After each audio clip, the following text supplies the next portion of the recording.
জমা জলের বলি একরত্তি শিশু। বিরাটির ঘটনা, বিরাটির দেবীনগর এলাকা, যেখানে জল জমে রয়েছে এবং সেখানেই 5 মাসের এক শিশু কন্যার ওই জমা জলে পড়ে মৃত্যু হয়েছে। সরাসরি সমীরণ পাল রয়েছেন আমাদের প্রতিনিধি। সমীরণ, দেখো দেবস্মিতা, যে মর্মান্তিক ঘটনা ঘটেছে আমরা এই এলাকাতেই রয়েছি, দেবীনগর ঠিক বাড়ির কাছে। ক্যামেরার অতনুপূর্ণ ছবিটা দেখাচ্ছে যে গোটা এলাকা জলমগ্ন এবং এই কাছেই ফতেশা খাল বয়ে গেছে এবং একটু বৃষ্টি হলে, যেহেতু নিচু এলাকা, এই ফতেশা খাল প্লাবিত হলে এবং এলাকা জলমগ্ন হয়ে যায়। এবং এলাকার বাসিন্দাদের অভিযোগ ফি বছর এই সমস্যা। এবং কিছুক্ষণ আগে ঘটনাস্থলে গেছিলেন উত্তর দমদম পুরসভার 13 নম্বর ওয়ার্ডের তৃণমূল কাউন্সিলর প্রশান্ত দাস। প্রশান্তবাবু আমাদের সঙ্গেই রয়েছে এবং প্রশান্তবাবু, ফি বছর এই সমস্যা, খাল সংস্কার হয় না, আজকে এই মর্মান্তিক মৃত্যুর ঘটনা ঘটল, কি বলবেন? এই যে বর্তমানে যে বন্যাটা চলছে, প্রাকৃতিক দুর্যোগ, এটা তো আর প্রতিনিয়ত হয় না, প্রতি বছর হয় না, আর এই পরিমাণ জল হয় না। একদম দেবীনগর এলাকার ছবি আপনারা দেখতে পেলাম। বিরাটির দেবীনগর এলাকা, যেখানে এক বাড়িতে জমা জলে পড়ে 5 মাসের শিশু কন্যার মৃত্যু হয়েছে এবং এই ঘটনা, এই মর্মান্তিক ঘটনার পর স্থানীয়রা ক্ষোভে ফেটে পড়েছেন। কি বলছেন তারা, শুনুন। আসছে কেন, যেহেতু এই মর্মান্তিক মৃত্যুর খবর পুলিশ জানতে পেরেছে এবং পুলিশ ঘটনাস্থলে পৌঁছাতে চাচ্ছে, কিন্তু পুলিশের গাড়ি মাঝপথে দাঁড়িয়ে রয়েছে। কিন্তু আমাদের সঙ্গে রয়েছে এই মুহূর্তে উত্তর দমদম পুরসভার 13 নম্বর ওয়ার্ডের তৃণমূল কাউন্সিলর প্রশান্ত দাস।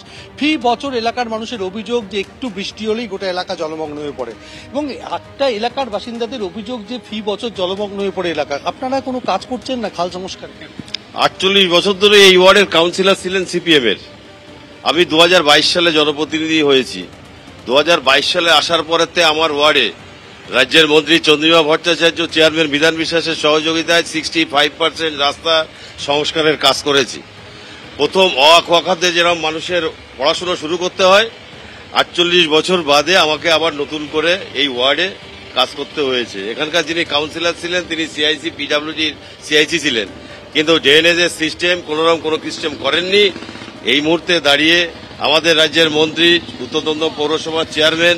কিন্তু আপনারা 14 বছর ধরে ক্ষমতায়, মানুষের সমস্যা রয়েছে, এলাকার মানুষ বলছে একটু বৃষ্টি হলে এলাকা জলমগ্ন হয়ে যায়। এ ব্যাপারে আপনাদের কোনো পরিকল্পনা নেই? অবশ্যই পরিকল্পনা রয়েছে। আপনি তো নিজেরা দেখছেন কল্যাণী রোডে যেভাবে হাইড্রেনের কাজ শুরু হয়েছে।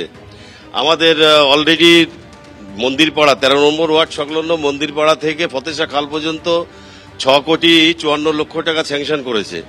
তার কাজ করবার প্রস্তুতি যখন শুরু হয়েছে তখনই জলটা শুরু হয়েছে।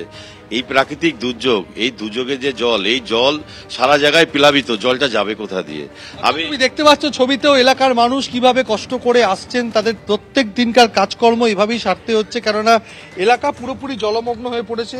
আর এই জলমগ্ন হওয়ার ফলে দেখা যাচ্ছে যে এই যে পরিস্থিতি যত দিন যাচ্ছে হাতের বাইরে চলে যাচ্ছে এবং কাউন্সিলর যেটা বলছেন অতিবর্ষণ হচ্ছে। কিন্তু যে ফতেশা খাল দীর্ঘদিন ধরে সংস্কার করা হচ্ছে, এলাকার মানুষের যে ক্ষোভ, আর সেই ক্ষোভের জন্যই এলাকার কাউন্সিলর বলছেন যে পরিকল্পনা নেওয়া হয়েছে দ্রুত সেটা বাস্তবায়িত করা হবে। কিন্তু যে মর্মান্তিক মৃত্যুর ঘটনা ঘটেছে সেই ঘটনা এলাকায় শোকের ছায়া নেমে এসেছে।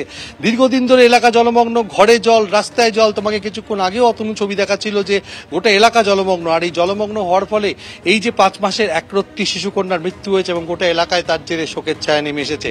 দীর্ঘদিন ধরে এলাকা জলমগ্ন, তার ফলে জনজীবন বিপর্যস্ত হয়ে পড়েছে, আর তার ফলে এলাকায় শোকের ছায়া নেমে এসেছে এই মৃত্যুর খবর ছড়িয়ে পড়তে।